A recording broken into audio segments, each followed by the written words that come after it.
mga bata?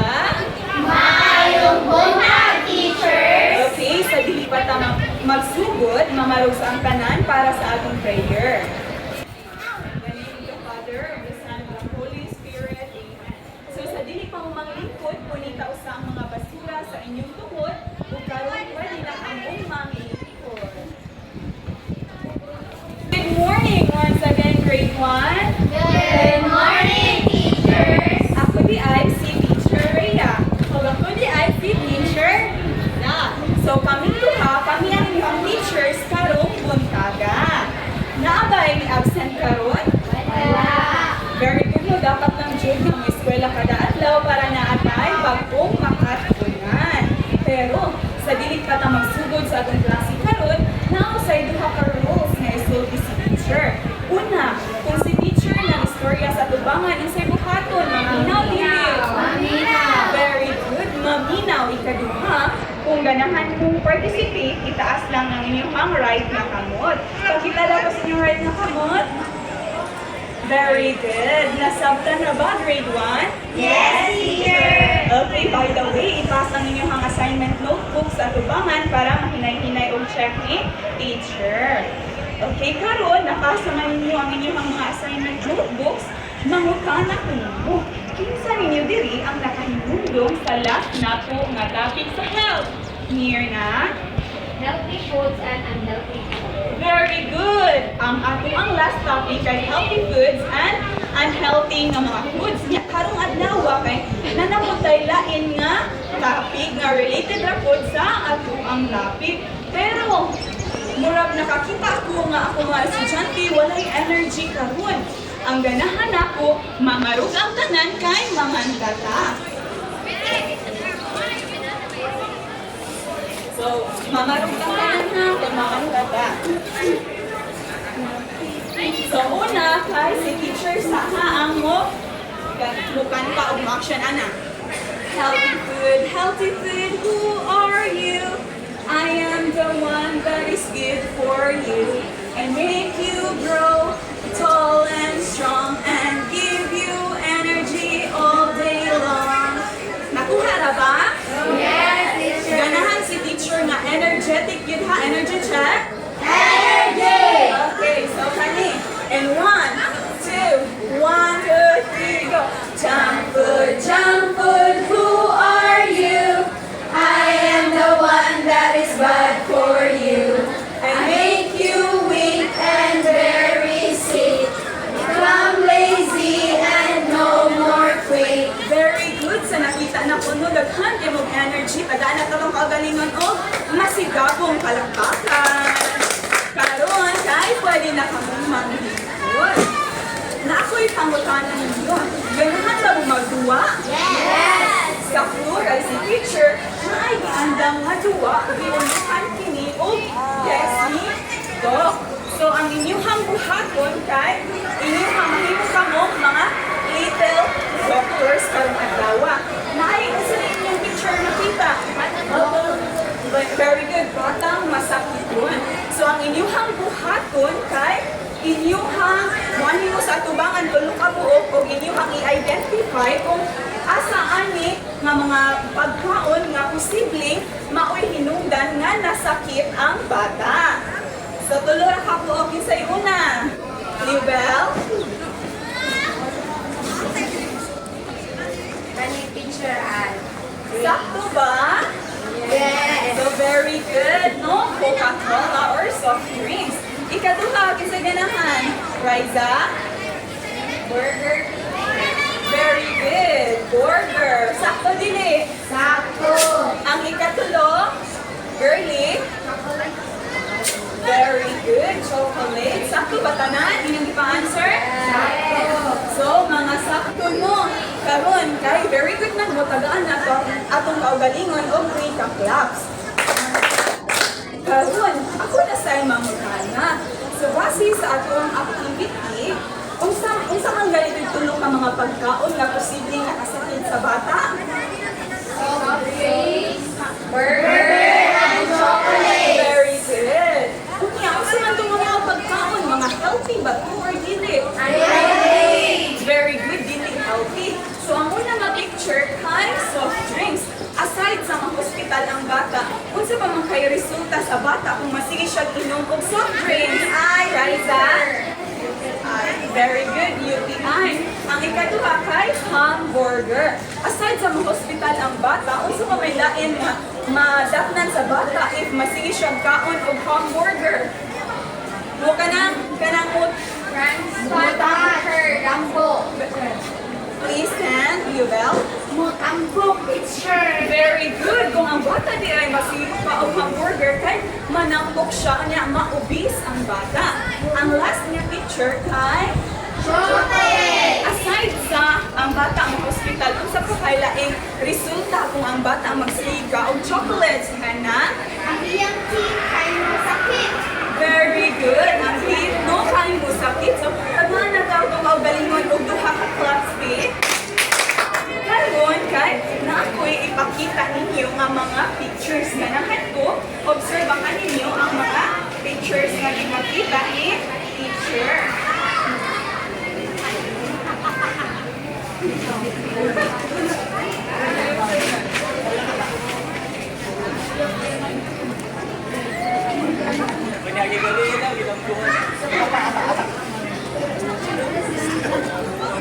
So, karon kay ganahan ko obserbahan ninyo kini. So, base sa inyong mga na-observe, unsa man ka atong topic nga pagahisgutan karon? Liobel? And go to picture. Consequences of eating less healthy. Very good. Tagaan natin si Liobel di o tulo ka class. So, 1, 2, 3. so atong topic karon kay the consequences of eating less healthful nga mga food. So, atong mahibaw-an diri kung unsay resulta or epekto kung ang bata masikaon og less healthful nga mga foods. Pero unsa din ang less healthful foods? Unhealthy. Hana? Mga unhealthy foods sa lawas. Sakto ba? Tanaw na to. Very good, Hana. If manatag less healthful foods, muni siya yung mga pagkaon nga kung ato ang kaunon, lami siya ang nakapait lang kay gamay ra kay kaog nutrient nga makuha niini. Munang kamong mga bata kay kinahanglan jud mo kana mukaon og ginagmay ra dili magpalabi. Nasabtan ba? Yes, teacher. Ipaghatag sa mong example di kung unsay mga less healthful nga mga foods. Si Liobel? Junk foods, teacher. Very good. Junk foods. Cassandra? Hannah? Mga chocolates. Very good. Chocolates. And last one. Girly? Pasta. Very good. So muna sila yung mga less healthful nga mga foods. Ang kanila first picture, kung sa man ninyo pang nakita sa bata. Nasakit. Anong nakabig? Basahan daw. Get sick and be hospitalized. So, muna siya'y una nga epekto or consequence kung ang bata masigi o kaon o mga junk foods, mga soft drinks, kay madali ra kay siya ma-UTI. Unya, maadto na siya sa hospital. Nasabtan ra? Yes, teacher. Karon nakaibaw naman mo kung unsay mga unsay consequence usa sa consequence kung masikaon og mga less healthful foods. Karon kung tagaan mo ko, mainom pa ba mo? Yes. Inom pero gamay lang. Hana? Inom, teacher, pero gamay lang. Very good. Kung muinom no kay little lang nga amount. Nasabtan ka ba? Yes, teacher. Karon kay ang picture number 2 si Teacher Riza na ang discuss. The second picture is one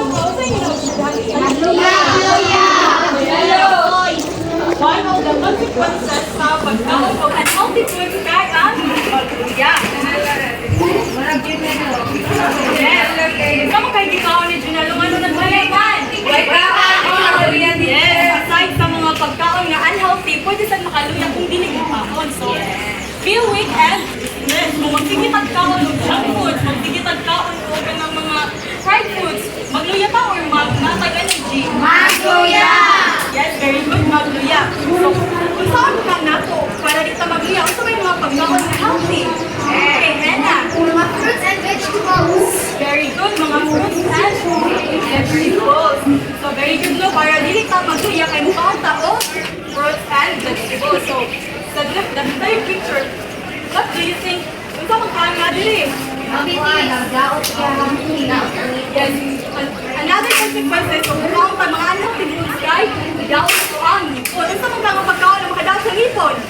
Okay. Very good. So, aside sa chocolate, unsa pa? Jubel. Yes, very good.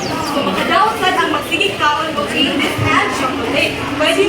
Pwede matangtang ato ang ipon, pwede sa mga lungag ang ipon.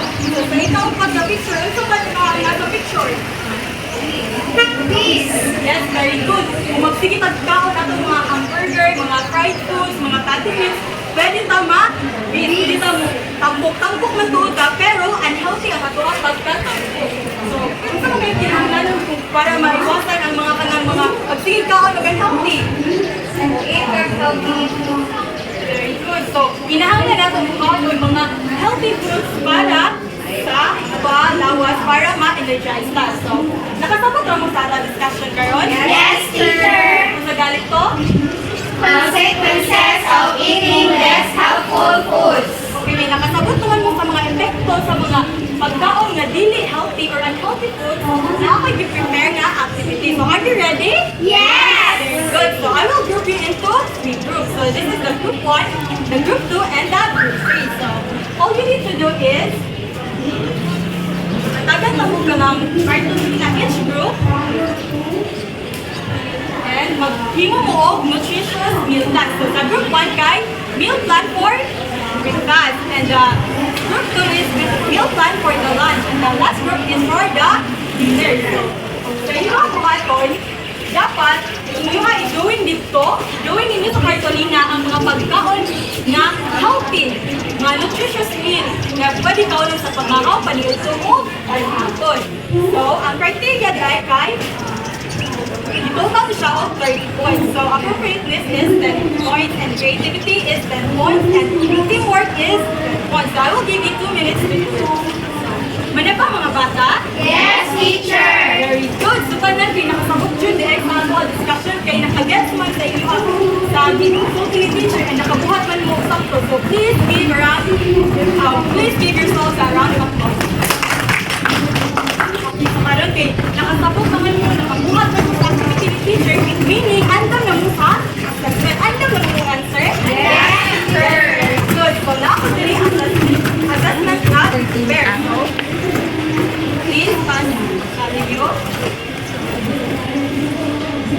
Okay, please read everyone to the direction. Look at the pictures and identify if the following pictures are healthy or unhealthy to our body. Circle the thumbs up side if the food in the picture is a healthy food and the thumbs down side if the picture is unhealthy food. Okay class, so all you need to do is encircle the thumbs up if ang picture na adili kay healthy. Thumbs down if the picture is unhealthy. Okay, very good. So nakasabot naman mo yung unit. You will now start now. I will give you 5 minutes to answer. Kumana ba ang tanan? Yes, teacher. Okay, so exchange na. Okay, who got the perfect scores? Wow, everyone get the perfect scores. So nakasabot ra jud ay mo sa ato discussion ron. Okay, can you pass the paper sa tubangan? Okay, nakita jud na kung nakasabot jud mo sa ato discussion ron kay based sa inyong mga score is passing score jud siya or perfect score. So, before we will end our discussion or our class, dili jud malimtan ang Assignment. Yes, very good. Kindly get your assignment to class. Okay, so kindly read everyone. In your house, let your mother take a picture of yourself eating a healthy and nutritious meal. Take 2 pictures in a short bond paper. Okay, so sa inyong assignment is pwede siya pamahaw, panagsuon panghapon, pero nangyayap pagmahon. As long as nagawin mo ang mga nutritious foods. And all you need to do, pwede mama or kinsa inyo, family member nila nga muting sa iyo picture. And then, with 2 pictures, inyo na i-print, and then inyo na siya ipapilit sa short. Okay, very good. So, and please stand everyone with the closing prayer. Father, the Son, Holy Spirit, Amen. Goodbye, grade 1.